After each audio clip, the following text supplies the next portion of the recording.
Welcome everyone to today's discussion titled, To Eat or Not to Eat.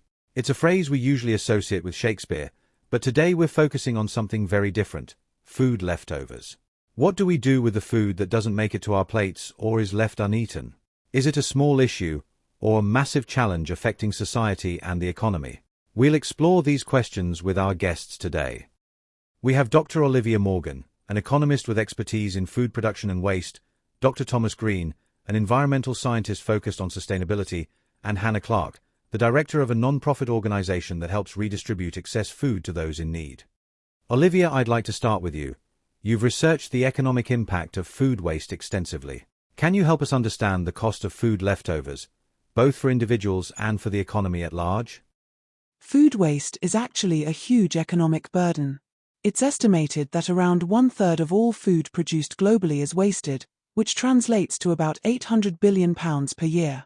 That's a shocking figure when we think of how much food that could feed people in need. It's also a waste of all the resources, water, energy, land used to produce that food. In terms of economic cost, think of what happens when food is wasted. Producers and retailers lose money on food they can't sell. And governments spend billions on waste management, money that could be used in education, healthcare, or social services. This isn't just about the waste itself, it's about the opportunity costs and the larger economic ramifications. On an individual level, we often don't realize how much this adds up. Families can easily waste hundreds of pounds worth of food each year, particularly with fresh produce, bakery goods, and ready meals. That's an eye-opening perspective on the economic side. Now, Thomas, I want to turn to you. You've been working on environmental issues for years, and I know food waste is one area you focus on. Could you tell us about the environmental impact of food waste? The environmental cost is just as alarming. Wasted food often ends up in landfills, where it decomposes and produces methane, a greenhouse gas much more potent than carbon dioxide. Globally, it's estimated that about 8 to 10% of total greenhouse gas emissions come from food that is grown but never eaten. That's more than the aviation industry and a similar amount to road transport. But it's not just about greenhouse gases. The resources that go into food production are immense. For example, vast amounts of fresh water are used to grow crops and raise livestock, water that's essentially wasted when we throw food away. In the UK alone, it's estimated that 70 million cubic meters of water are wasted each year because of food waste. That's enough to fill over 28,000 Olympic-sized swimming pools.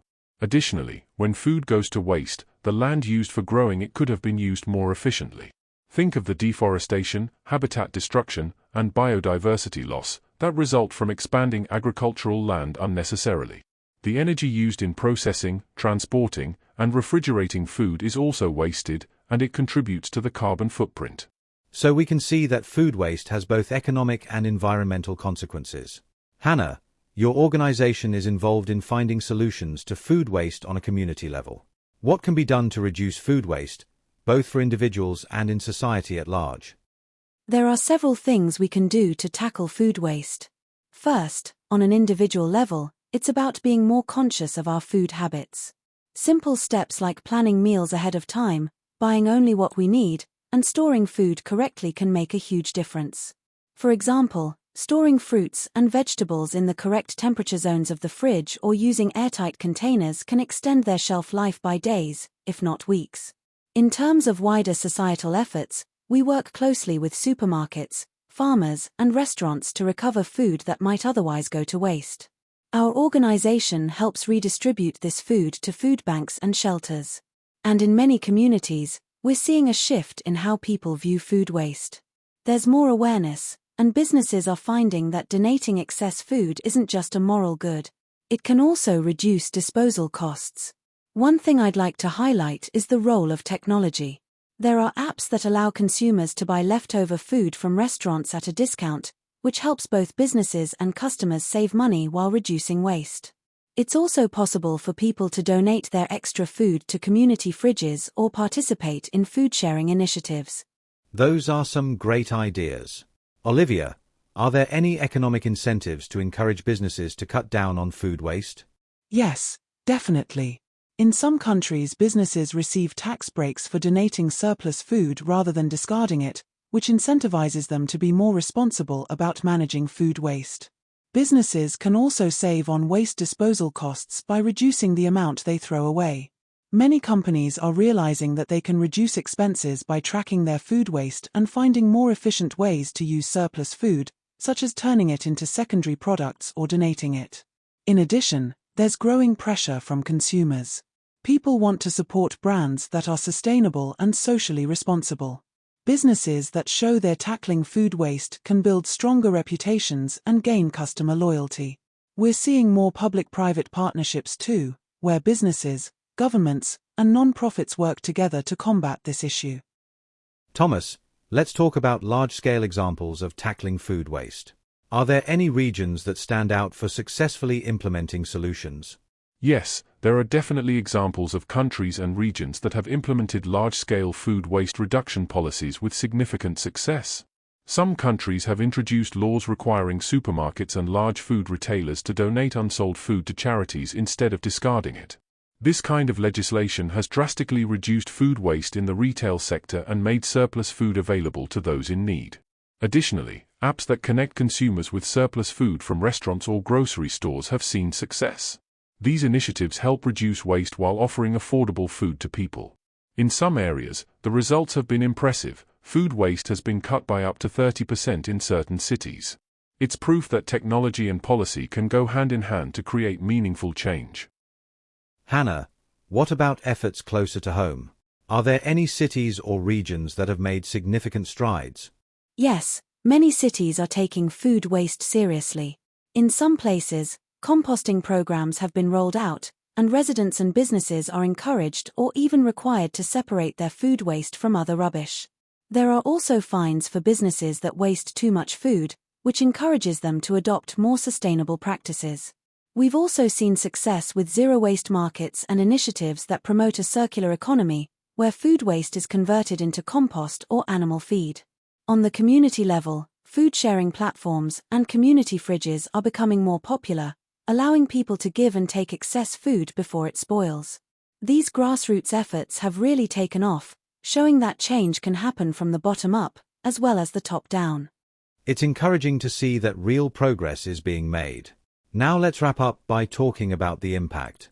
Olivia, what economic changes could we expect if the world took food waste seriously? The global economy would benefit enormously. If we could reduce food waste by just 25%, we could feed over 800 million people worldwide. That's nearly the same number of people who are currently malnourished. Reducing food waste would also lower the costs of production and logistics, making food more affordable for everyone.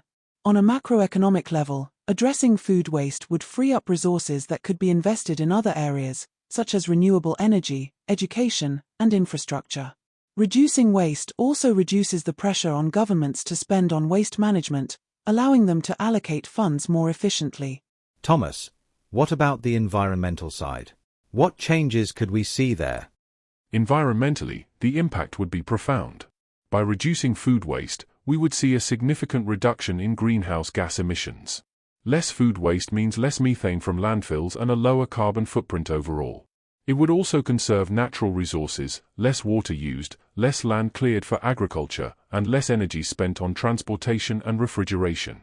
In a world where climate change is one of our biggest challenges, reducing food waste could be one of the simplest and most effective ways to help slow down global warming. And it's something that can be tackled at both the individual and systemic levels. And Hannah, from a social perspective, what differences would addressing food waste make? On a human level, reducing food waste could significantly alleviate food insecurity. There are millions of people worldwide who don't have enough to eat, and a large portion of this wasted food could be used to feed them. Addressing food waste would also promote a more equitable food distribution system, where surplus food is redirected to those in need instead of ending up in landfills. On top of that, communities that work together to solve food waste often grow stronger and more connected through these shared efforts. It's about creating a shift in how we value food, viewing it not just as a commodity but as something with inherent worth that should not be taken for granted. Imagine a world where food waste was reduced dramatically. It would mean less hunger, more resources for everyone, and a more sustainable planet. Thank you, Hannah, And my thanks to each of our guests for their valuable insights. We've covered a lot today: economic impacts, environmental consequences, and practical solutions to the food waste issue. It's clear that this is not just an individual problem, but a societal one, and solving it will require effort from all of us. But as we've heard, there are already many solutions in motion, and the potential benefits are enormous. So the question really is, to eat or not to eat? Or rather, to waste or not to waste? I think the answer is clear. Thanks again for joining us, and let's continue to be mindful about how we treat our food.